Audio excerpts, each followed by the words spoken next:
Is there a threat to Allied forces in Europe? Apparently not. They concluded that the planet Earth and the human race had been under some kind of survey or observation going on for hundreds, if not thousands of years. They concluded in 1964 that there were at least 4 different groups coming here, observing us, surveying us, analyzing us, closely watching us, what we were up to, what we were doing.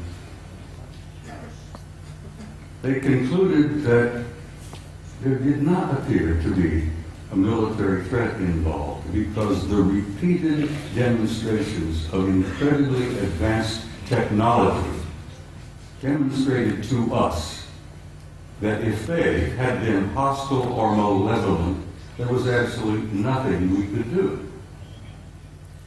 If they were evil in their intent and they were hostile toward us, it would have been over a long time ago.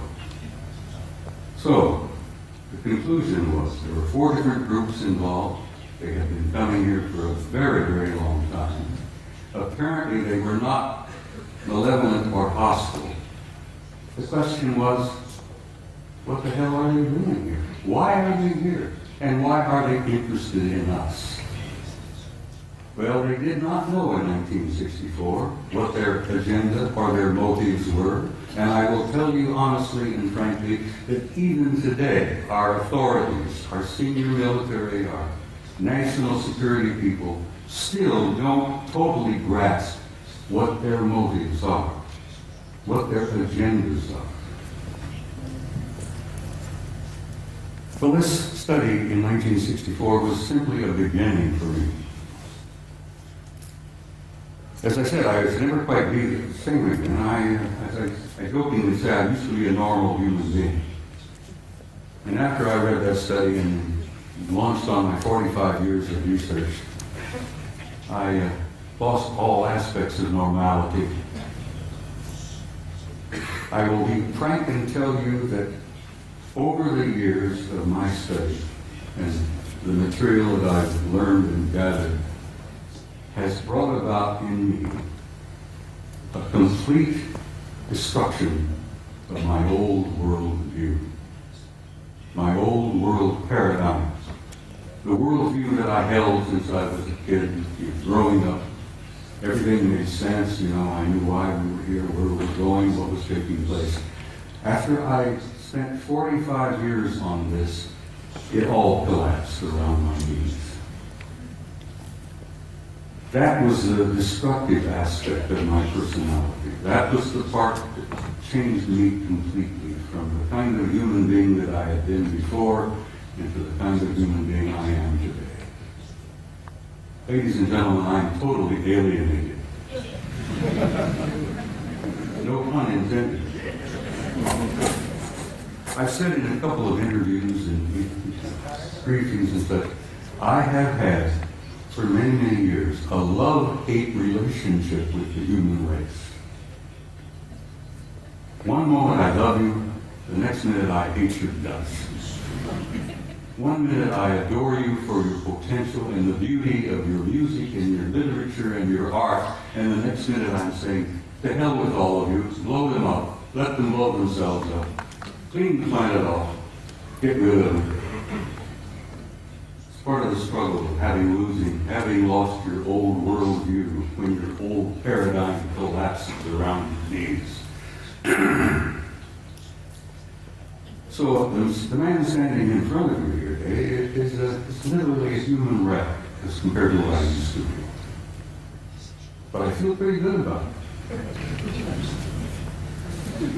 I lost all my old illusions.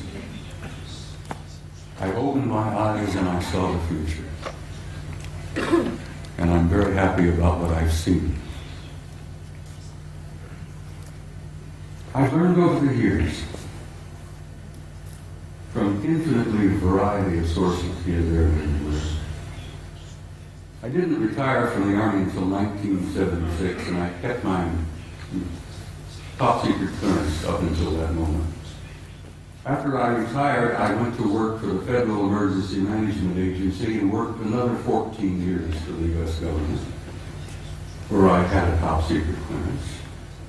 So I have a total of 41 years of federal service, you might say. But I learned things over the years that literally still today stun me and shock me. I've learned that the human race is a hybrid race. I've learned that we are not merely alone. We have never been alone. We have had an intimate interrelationship with advanced extraterrestrial intelligence from the beginning of our history. And let me tell you that that intimate interrelationship is still going on. This one race in particular apparently re-engineered us as a species about 200,000 years ago. What we are here today is what we call Homo sapiens sapiens. You're an engineered creature. Your genetics has been manipulated. You're not the same that you were, and you are not the same of what your children and grandchildren and great-grandchildren will be in the next 100 years. The human race is going through a transition. And it's more than a transition. It's what I have learned to be a transcendent transformation into a new race, into a new future. And your descendants will be as different from what you are here today as what you are from old Australopithecus 500,000 years ago. It's not something to be afraid of, something to look forward to. You're growing, you're developing, you're becoming a new race, you're becoming a new species. Your grandchildren, your great-grandchildren, your descendants on in the next century or two have destiny in the stars. Don't you doubt that for a minute. This species, this race, this troublesome bunch of monkeys has a destiny in the stars. And we are a part of this infinite universe filled with intelligent life. And we have been from the beginning, but we're only now beginning to wake up and see it. Only now are we beginning to open our eyes and listen with our ears and look out there and say, all right, where have I been? What am I now? Where am I going? As I said, your destiny is in the stars. Your generations to come, your descendants, your grandchildren, great-grandchildren, will go out there and they will claim their rightful place in a universe filled with intelligent life. Your place out there belongs to you. You have a right to that, and you will claim it. There is so much to talk about. I've got some slides I have to share. Would you gentlemen please put the first picture up on the screen?